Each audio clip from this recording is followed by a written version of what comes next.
What a bullet! Scott Arfield! He's been threatening that recently, and all the Burnley players run to the Darwin end. Burnley win the next ball. Here's Rory now. On the outside, decent. Barnes! He got it! Ashley Barnes with it! What a cross from Rory! And there was Ashley Barnes! And Burnley leading the derby. Knocks it quickly. Finds Benson in space at the byline. Can Burnley get a goal here? Back for Brownell. Saved by the keeper! Burnley won it to the end! That is magnificent! They deserve that! Only by Paul Patella. Off for a hat-trick. He's got it! Hat-trick for Nathan Teller! Oh, he's on fire at the minute! 3-0 Burnley! It's Nathan Teller's day! And Burnley are 3 up here. Fantastic derby. Here's Benson. Can he go on the outside? Comes inside. Comes have a shot. Oh, the goal! Manuel Benson once more! That is top class! Burnley have done it! Fantastic! Clarets deserve the championship title. They've been the best side throughout the campaign. Burnley have won the second tier. What a fantastic achievement. The players have been magnificent.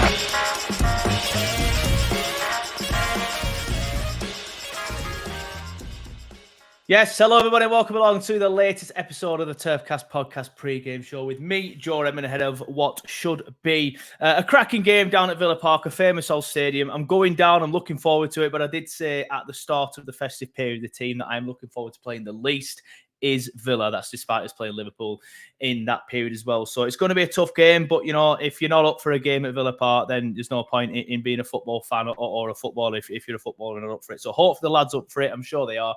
Vincent Kompany's just said something similar in his press conferences. But as you can see, I'm joined by a Villa fan, and it is Seb from 7500 to Holtz. How are you doing, mate? Yeah, not bad. How are you? Yeah, really good, thank you. You have a good Christmas?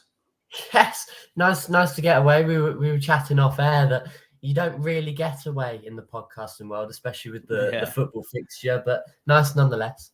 Yeah, we should set up some sort of like I don't know, like German League podcasts or something where they have like their winter break to actually get a break. But I am actually looking forward to this like little break that we have coming up because we've got the cup game against Spurs. I might do a podcast there.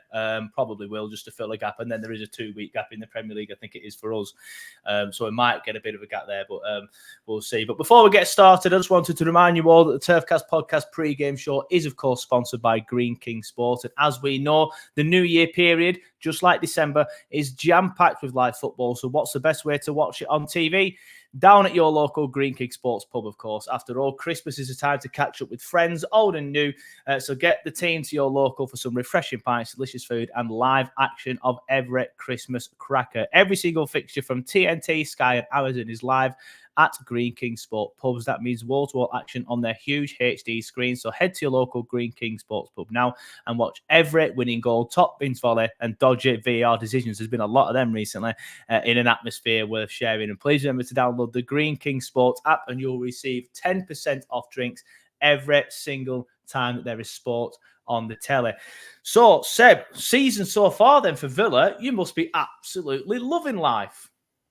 Yeah, I mean, it feels a weird one because we're currently on a run of 2 games without a win, and you know you're seeing online people are starting to panic.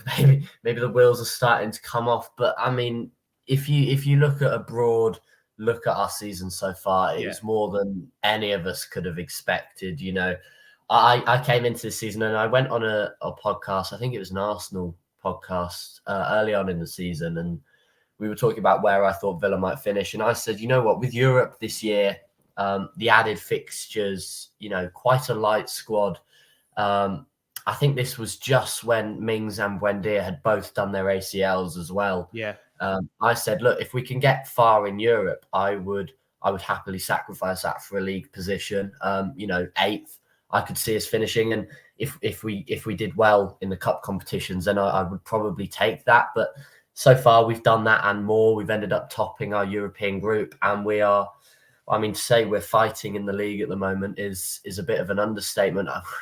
I can't remember the last time I was going into so many games expecting a win, and I think there's only really one man that we can thank for that, and that is Unai Emery. The fact that he's turned us around in such short time and to such a degree was probably beyond our wildest dreams.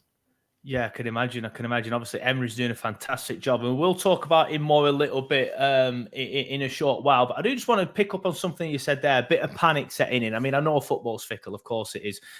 West Ham fans, for some reason, want Moyes out, even still, but that's a bit different. West Ham fans are one to their own. They've just won 3 in a row. Everyone's waxing lyrical about them. They're 6 on 33 points, but you're third on 39 points. And if you'd have beaten Sheffield United, which you should have done, with no disrespect to Sheffield United, we're down there with them, but you should have beaten them on the fixture, and then going 2-0 up at Man United and throwing it away, you'd be top by 2 points, I think it is as well, if my maths is correct, which it usually isn't. But still, so yeah, when you look at the broader season so far, of course you can look at it with a lot of love and a lot of optimism going into it. But you mentioned there a bit of panic. The fans that are panicking, what is it they're panicking about? Do they just think that maybe that the bubbles burst, to use a phrase, or something like that, or you might start falling down the table? To even then, like if you finish 6th or 7th, that's still a respectable finish, isn't it? So even if your bubble does burst and you fall down the league slightly, probably the worst place you could finish is probably 8th. Yeah, I mean, it's a lot of over exaggeration, and I'm I'd like to think of myself as a level-headed person. So, I try not to get too high with the wins or too low losses, but there were some comparisons made online. The year we went down, we were 2-0 up at Leicester, away from home at half time. We ended up losing that game 3-2, and obviously that was the year that Leicester went on to win the league, and they had great success. And ever since that game, we sort of fell apart really, and it was our worst ever season in the Premier League. So people are worried that obviously the same isn't going to happen, but these sorts of results can shape a season and can shape the form table. But the way I look at it is, we got 6 points at home out of Arsenal and Manchester City, which none of us expected. First time we'd beaten City since I think 2013, if I'm not mistaken. So 10 years. And then obviously failed to beat Sheffield United at home. Some poor refereeing displays.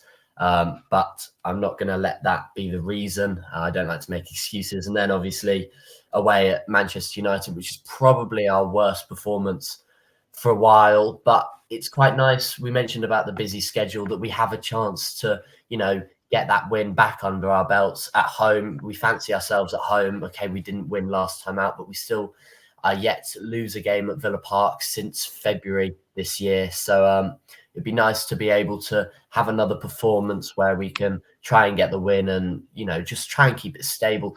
It seems ridiculous to be saying this, but results went our way. Tottenham dropped points, Arsenal dropped points. So, the loss to Manchester United didn't really matter in the grand scheme of things. And if we can pick up another win against yourselves, then, all will be forgotten.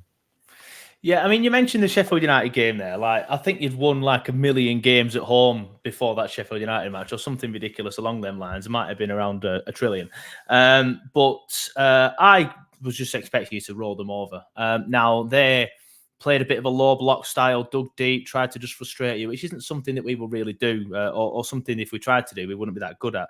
But obviously, I do want to pick up on that game because it has given us not confidence that we can get a result, but we've looked at that and gone, well, if they can do it and we beat them 5-0, then what's to say that we can't do it? So what happened in that match? Like, why didn't you turn them over as every single football fan, Villa fans and Burnley fans included, expected you to?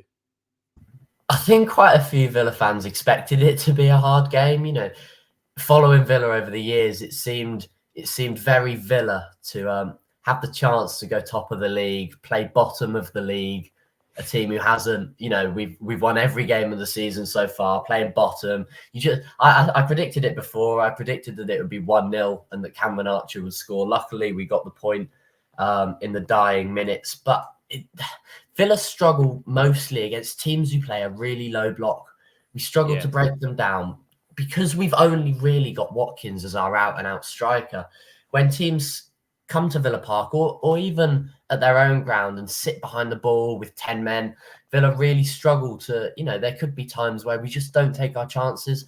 Emery's play is based on being clinical in attack and then shutting up shop after that and allowing our play to do the rest. So when we don't get that goal, it becomes more and more nervy and more tense. And that's what happened. Sheffield United did that to a brilliant degree, and it ended up working. They got their goal, luckily.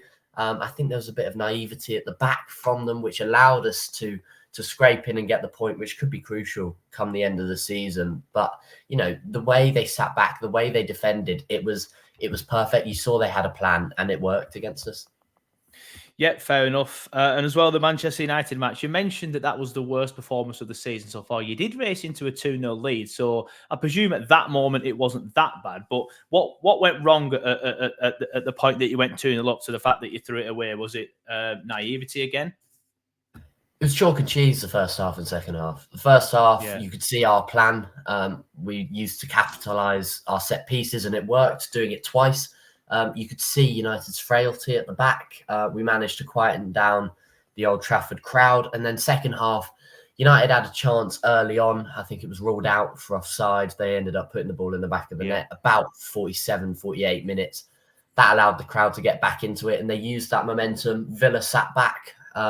We were a shadow of ourselves in the second half. And it took for them to equalise, for us to even have an attack to try and push forward. I think it would be quite easy to blame fatigue and tiredness due to fixtures, but I don't want to do that. I think that would be the easy route out.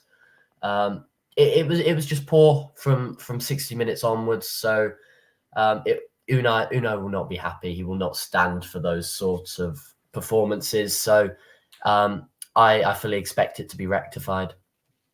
Yeah, no, fair enough. We'll get on to the game in a bit. But you mentioned Unai Emery there, and obviously you were waxing lyrical. I'll put my teeth back in earlier at the start of the show about him. And of course, why not? He's done fantastic. Everybody knows the pedigree that he's got. For some reason, I was shocked that it never worked out for him at Arsenal. I felt like he just became a bit of a meme as well. I don't think that helped with the good evening thing, and that was just like everywhere, every single week.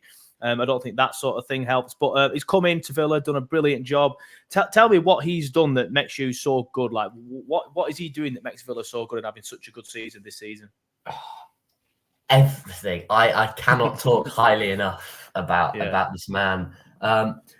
He has the fans ready to run through brick walls for him. That's the impact he's had on our football club. I haven't seen our fan base so united ever. I mean, I've been going for about 6-7 years now, so I've only really seen Villa in their dark times. But this is just completely, unearthly for me. I have no idea. I haven't experienced something like this before. And with him coming in, we went from a Villa fan in Dean Smith, someone who all the fans loved. We weren't great. We got the results we needed, and he did wonders for our club, getting us back and then keeping us up. Then it didn't go to plan. We brought Gerrard in, and you know how that turned out. I don't need to explain myself there. And then Unai came in and he changed everything. He changed our play style with very little transfers as well. We had Steven Gerrard sitting in press conferences saying he needed lots of transfer windows to make us a good team. And one message that Gerrard put out in particular, we were about to play Chelsea at home, and he told the fans that they should lower their expectations and that Chelsea should be coming to Villa Park and wiping the floor with us, is what he said on Sky Sports, which didn't go down very well.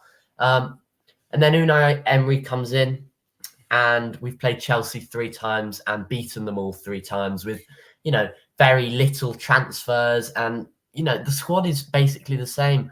John McGinn, Emi Martinez, Ezri Konsa and Ollie Watkins. That's the spine, and that's the spine that we've had under the last 3 managers. But if you look at those players under each manager, it is completely different to how they play. He's got us having a play style which at first was very nervy. Obviously playing out from the back, taking our time on the ball in defence. Lots of little passes, drawing the opposition in. And towards the beginning of his tenure, a lot of fans were sitting in the ground going, "Oh God, I can't watch this." Having to watch it through their fingers, going, "Oh, I don't think our players are good enough." But now, he's got the fans on side. If we lump it long, there'll be groans going, "Oh, what are you doing? This isn't how we normally play. This isn't what he's brought in for us." Just he has changed everything, the play style, the mentality of the players, everything about the club feels different under him.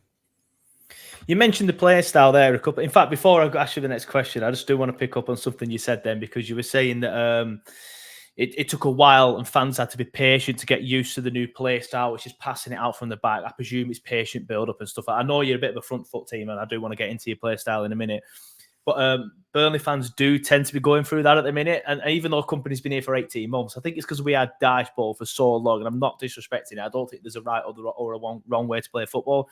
Dyche is doing brilliant right now at Everton in his style, so they can't really knock it, while we're obviously floundering down the bottom of the league. But there's a lot of people at Burnley that still can't get used to this passing out from the back, and you'll still hear shouts of "bloody lump it." And it's interesting to see that someone as good as Villa and as good as Emery still had to go through that. So Burnley fans, please remain patient. We will get better at it, hopefully, even if we have to go down into the Championship again. But you mentioned your play style then. Describe your play style to me then, or for somebody that hasn't watched Villa yet this season. Like I said, I feel like it's a energetic play style, a team that likes to be on the front foot, but like you said, you can be patient and play out from the back when you need to. How would you best describe it? We like to control the ball. If you look at Unai Emery in a match, if we give the ball away needlessly, he will go absolutely ballistic on the sidelines. He likes to have the ball. He likes to draw the opposition in. What we'll like to do is, from a goal kick, for example, we will play it short and we will draw 5-6 players in. It's almost that Sky Sports analysed De Zerbi's style on it, about how the defender would take a certain touch, maybe let the opposition think that they have a chance of winning it, and then a few quick passes and they've made their way around the opposition and they're on the attack. We like to, once we've started playing short and drawn the opposition in, it will take 4 or 5 quick passes to get us up the pitch, and before you know it, we'll be on the counter attack. So it is just about being patient. It is about finding those right opportunities. But if those opportunities don't come, that we will recycle the ball and that we won't lose the ball. As well as that, we will be in possession.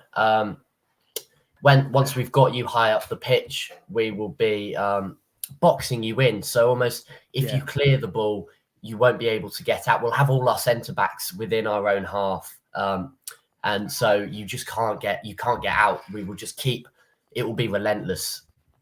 Yeah, it's interesting because it sounds like that side of it is something that we try to do, but have struggled to do in the Championship this season. Like we were brilliant at it in the Premier League. I've got my leagues the wrong way around. Something we've struggled to do in the Premier League. I'm preparing already mentally for the Championship next season, but something that we struggled to do this season in the Premier League, something we were brilliant at in the Championship last season. So it's interesting to see that side of it, and the fact that he had to be patient as well. You mentioned earlier the likes of McGinn, Konza, and obviously everybody knows how good Ollie Watkins is as well. Talk to me about some of your players and some people, because obviously we all know Watkins is probably going to score. He's probably going to do very well against us, and the likes of McGinn as well. So give me a player. I always like to say to people like, "Oh, who should we watch out for?" But I think with Villa we know who we should be watching out for. But is there anybody that might have gone under the radar a little bit that might surprise Burnley fans and the Burnley team at how good they are and how dangerous they are on the game on Saturday, tomorrow at the time of recording? Someone who's had his critics is Leon Bailey. We signed him the same summer that we sold Jack Grealish, so the expectations on him were huge. I think most of us knew he was never really gonna, be able to replace Jack so quickly. It's taken him a few years, and like I said, a fair amount of criticism. But this season, he's looked like the player we've signed from Leverkusen. Whether that's Diaby being in the team to help him with that flow. Obviously, they played together at Leverkusen, but he's whether he starts or whether he comes off the bench, you back him to make an impact. Now he's taking on more players. His end product is looking so much better. So one player that maybe you didn't expect would be Leon Bailey. Yep, fair enough. Let's have a look at the game then. Is there any injuries or suspensions that we might want to know about?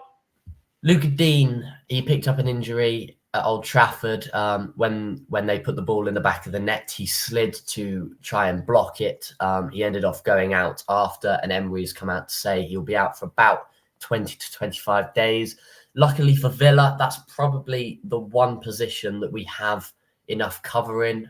Moreno has just come back from injury himself. He's been almost eased into it by Unai Emery. He's had a few starts. I think he is fully ready now, but he was our number one left back this season. So all in all, if we had to choose a position that we'd be missing someone in, it would probably be Luca Dean at left back. To be fair, I was aware of that one because he was in my fantasy draft team, and I remember seeing that come up and then getting annoyed at the fact that he's now suspended. I nearly transferred him out this weekend, but I think I've decided against it because I think that he's probably going to lose his place to who is it, Moreno that you just mentioned then? Because I do think he's probably the better player. So if he gets a run in the team, then it'll be interesting to see if he actually gets his place back. I think we do have Sander Berge suspended. I seem to remember he got booked against Liverpool. Apologies if I'm wrong on this one, Burnley fans. But I'm just looking at premierinjuries.com and they normally do put suspensions on there and it isn't there. So I'm not sure why it isn't there. But I know he got booked against Liverpool. And I remember Phil Bird putting a tweet up saying that's 5 yellows, so he misses out. So we'll see. I'm not sure what the situation is there. I presume it is. I presume it's right. And Premier Injuries just haven't put it up, and I should have backed myself to go for it, but I haven't. Before we get into predictions and stuff like that, I do want to ask opposition fans, and now that we're in the second half of the season, I'm going to expand on this question after I've asked it and you've answered it. What are your thoughts on Burnley's kind of like season so far? Because obviously it's not gone as we as Burnley fans expected. I'll be honest with you, I was quite confident at the start of the season of something like an 11th to 14th place finish, something like that. I didn't think we'd be in as much trouble as we are. I mean, no disrespect to Luton when I say this, but I always use Luton as an example because we finished 21 points above them last season and now they're 4 points above us, and I just think that just not something I ever envisioned happening. But obviously we're trying to play in a certain style, a style that Burnley were never thought of. But at the minute, it's not really going well. But Burnley fans are trying to look at it as like a more of a longer term project. But your thoughts on Burnley's season so far and what they're trying to do with Vincent Kompany?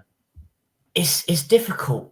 There are a lot of similarities between Burnley this season and the season that Villa first came up from the Championship, in the fact that you've had a massive turnover in players. I think both fan bases probably expected to stay up relatively comfortably, and it hasn't gone that way so far. Trying to bed those players into a certain style and being down at the bottom. I quite like Burnley. I think that you are trying to play football the right way, whether that is slightly naive at times from Vincent Kompany. I think there are moments where, correct me if I'm wrong, you will have watched a lot more Burnley than I will, but I think there's been times this season where you should have changed your style up. Ultimately, that's what kept Villa up. The lockdown, Dean Smith went away, changed the style completely. He looked at what was working, what wasn't, and he fitted a style to suit the players that we had instead of maybe what he wanted to do long term. But it's just about scraping results and picking up wins. Halfway through, you're still in the mix, as is every team, really. So, there's still as much a chance as any. And, if you could come to Villa Park and do what Sheffield United did, then that would be a big step in the way to try and stay up. Yeah, fair enough. And like I said, I'm going to start expanding on this point now. Now we're in the second half of the season and the potential relegation looms, or the ins and outs of the league season, that the ups and downs comes to a conclusion. Who do you think is going to go down at the minute? Because the bottom three, it's looking pretty much like the bottom three is going to be the bottom three at the minute, and it's difficult for me to make a case of Burnley, if I'm being honest, if you're staying up. But we've got what? We're in the second half of the season now, so we've got a decent amount of points to play for. So who knows? I do think we will be better in the second half of the season, but I personally think we've left ourselves with too much to do. Oh, it's a £1 million question, isn't it? At the start of the season, my 3 to go down were Sheffield United, Burnley, and Wolves.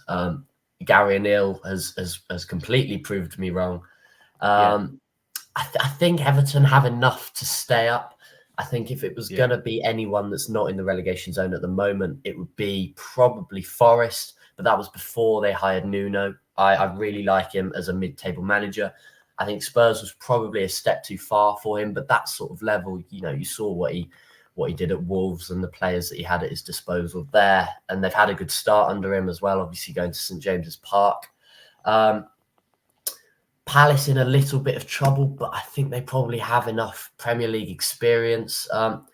I wouldn't be surprised if it stays the same. I know that's not going to be a popular answer, but Burnley fans listening can probably take some consolation at the fact that I did also predict Wolves to go down, and they have completely proved me wrong. So there's every chance that Burnley could do the same thing.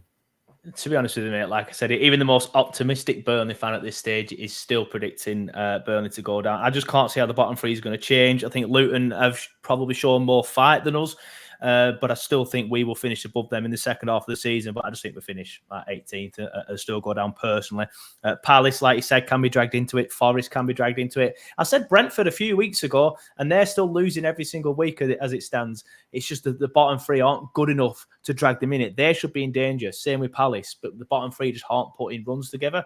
Luton, they were very lucky against Sheffield United, but they have shown a lot of fight. If they go to Chelsea, oh no, it's at home, isn't it? If they get a result against Chelsea, then I might start changing my mind about Luton. But who do they play after Chelsea? Burnley. So hopefully we can drag them back into it. But yeah, let's focus on the actual game then, mate. How are you expecting Forest? Apologies. I don't mean to offend you at all, mate. How are you expecting Villa to set up this weekend then? We have probably had the least amount of changes to our starting lineup in the league so far. I think we were probably about second or third. We might have even been first in terms of the same starting 11. So obviously, I'll run you through the team. We'll probably play Martinez in goal. Now, this is probably one of the ones that could change due to us being 2 games without a win, but I'll put my neck on the line anyway. Now, I'd imagine that it will be Matty Cash coming back in at right back. He is someone that I think we will look to upgrade in January. I don't think he's been up to standard this year. That's interesting because he absolutely battered us at the early game earlier this season. He ran us ragged in Matty Cash. I think he scored. Did he score twice? Or am I thinking of a different year? Twice. That's it. Yeah. I remember him absolutely battering us at some point. But yeah, that's interesting, that, mate. Yeah, he's been our weak link at the back. We've had to move Conser to right back to sort of, cover that. But Conser's our best centre back, so I don't think we should be doing that long term. Obviously, we're near to January now anyway, and Cash didn't play the game at Old Trafford because he was suspended. So I believe it will be him come back in. Then Conser will obviously start at centre back. Now, who covers him?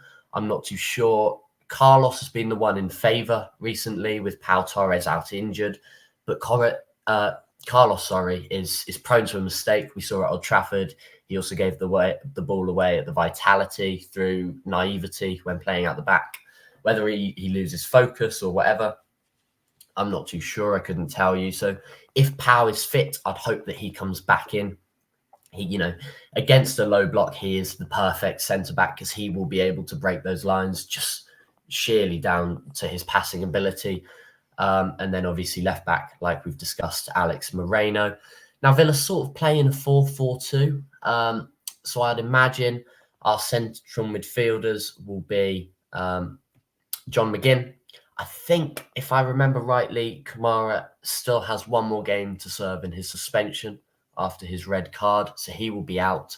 So it will be McGinn and Douglas Luiz.